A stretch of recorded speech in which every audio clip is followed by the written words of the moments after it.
नमस्कार। स्वागत है आपका आध्यात्मिक तथ्य चैनल पर, जहां हम आध्यात्मिक गहराइयों में उतरते हैं, सनातन ज्ञान के अमूल्य रत्नों को खोजते हैं।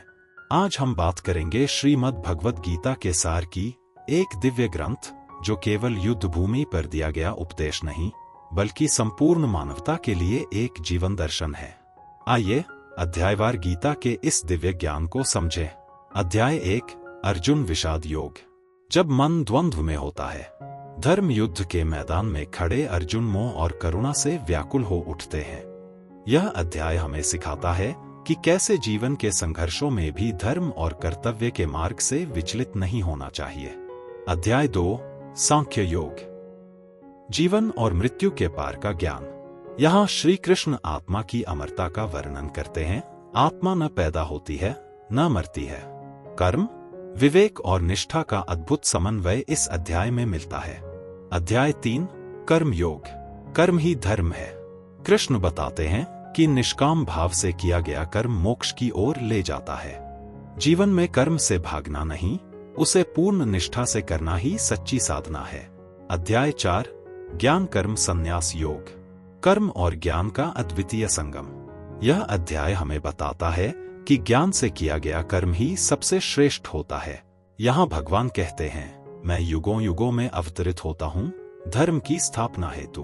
अध्याय 5, संन्यास योग। संन्यास मन का होता है, जीवन का नहीं। सच्चा संन्यास वही है जो कर्म करते हुए भी आसक्ति से मुक्त हो। इस अध्याय में कर्मयोग और संन्यास के बीच सामंजस्य की व्याख्या है। अध्याय 6, ध्यान योग। एकाग्र मन से आत्मा का दर्शन। ध्यान की शक्ति, संयम और साधक की स्थिति इस अध्याय में योगी के जीवन का मार्गदर्शन है। अध्याय 7, ज्ञान विज्ञान योग। परमात्मा को जानने का विज्ञान। यहाँ भगवान स्वयं को प्रकृति के हर रूप में बताते हैं, जल में रस, अग्नि में तेज और जीवों में आत्मा के रूप में। अध्याय 8, अक्षर ब्रह्मा योग। मरणोत्तर यात्रा का रहस्य। इस अध्याय में मृत्यु के समय परमात्मा का स्मरण कैसे मोक्ष की ओर ले जाता है, इसका वर्णन है।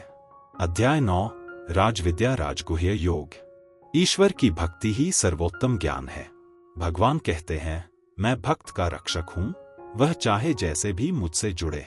यह अध्याय भक्ति और करुणा का चरम बिंदु है। अध्याय 10, विभूति योग। ईश्वर की दिव्य विभूतियां। कृष्ण बताते हैं, मैं ही सबका उद्गम हूँ। मैं ही शक्ति, तेज, ज्ञान और सृजन का मूल स्रोत हूं। अध्याय 11, विश्वरूप दर्शन योग।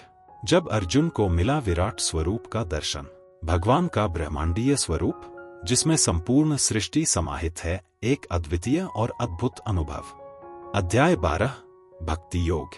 सच्ची भक्ति क्या है, निराकार या साकार? भगवान बताते हैं कि जो भक्त एकनिष्ठ भाव से उनकी सेवा करता है, वह उन्हें अत्यंत प्रिय है। अध्याय 13, क्षेत्र क्षेत्रज्ञ योग। शरीर और आत्मा का ज्ञान।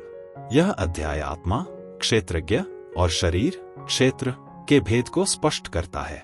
आत्मा ही ज्ञाता है, शरीर केवल माध्यम। अध्याय 14, गुण त्रय विभाग योग। सत्व, रजस और तमस प्रकृति के 3 गुण। ये तीनों गुण हमारे स्वभाव और कर्मों को प्रभावित करते हैं। इनसे ऊपर उठकर ही आत्मा मुक्त हो सकती है। अध्याय 15, पुरुषोत्तम योग। जीवन वृक्ष और परम पुरुष। यह अध्याय बताता है कि संसार एक उल्टा वृक्ष है जिसकी जड़ें ब्रह्मा में हैं। परम पुरुष को जानना ही मोक्ष है।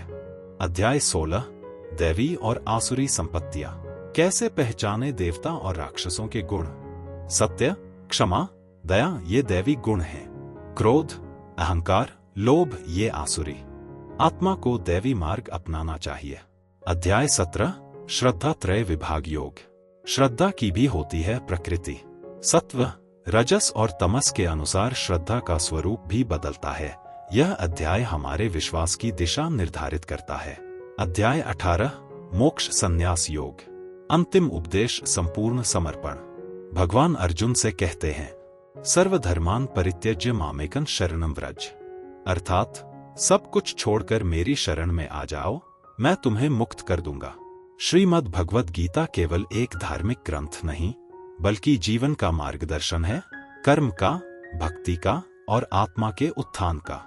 यदि आपको यह वीडियो ज्ञानवर्धक लगा हो तो लाइक, शेयर और सब्सक्राइब जरूर करें। बेल आइकन दबाइए ताकि अगली बार जब हम कोई नया आध्यात्मिक तथ्य साझा करें तो आप सबसे पहले जानें। आपके विचार हमारे लिए महत्वपूर्ण हैं।